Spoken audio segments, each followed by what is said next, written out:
আজকে নেই নেই করে 14 দিন অতিক্রান্ত। যারা সন্দীপ ঘোষের অ্যারেস্ট নিয়ে দাবি তুলছিল, কেন 14 দিন এই খুন আর ধর্ষণের মামলায় সন্দীপ ঘোষ অ্যারেস্ট হয়নি, সিবিআই কে জবাব দিতে হবে।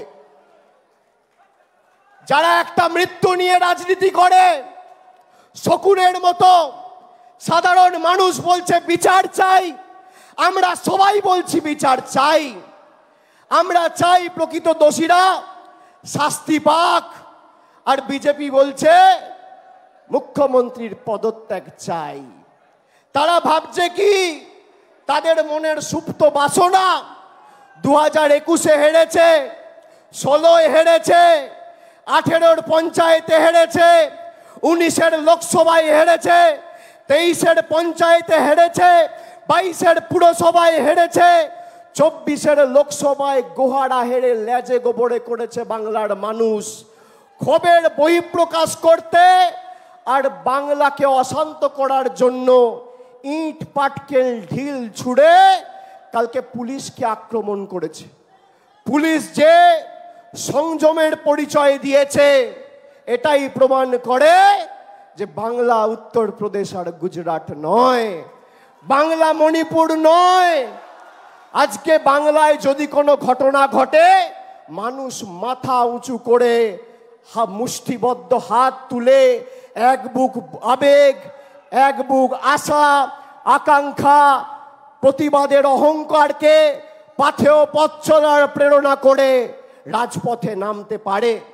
মনে আছে সিঙ্গু বর্ডারে কৃষক আন্দোলন যারা করছিল, তারা যাতে দিল্লিতে প্রবেশ না করতে পারে 2 ফুটের এত বড় বড় পেরেক রাস্তায় পুঁতে রেখেছিল দিল্লি পুলিশ আর সিআইএসএফ। তারা আজকে ভাষণ দিচ্ছে, আজকে বন্ধ ডেকেছে, বিচারের দাবিতে নয়। কালকে বিজেপির কর্মীদের পুলিশের উপর ঢিল পাটকেল ছুঁড়ে আক্রমণ করে সরকারি সম্পত্তি ভেঙে যারা অ্যারেস্ট হয়েছে, সেই দুর্নীতিগ্রস্ত চিটিংবাজ দুর্বৃত্তদের ছাড়ানোর লক্ষ্যে আজকে তারা বন্ধ ডেকেছে। বাংলার মানুষ দেখুক। আর বন্ধের নমুনা কি?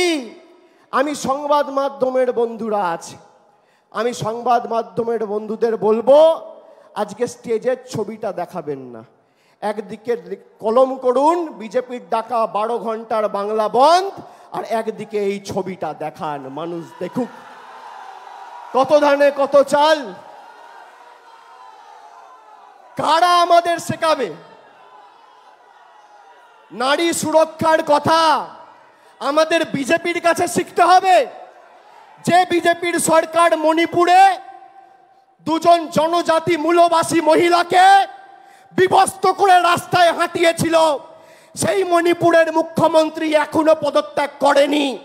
শুভেন্দু অধিকারী, দিলীপ ঘোষ আর সুকান্ত মজুমদারকে বলবো, যদি বিবেক থাকে আর বুকের পাটা থাকে, বীরেন সিং এর পদত্যাগ দাবি করুন, যোগী আদিত্যনাথের পদত্যাগ দাবি করুন। লজ্জা লাগে না?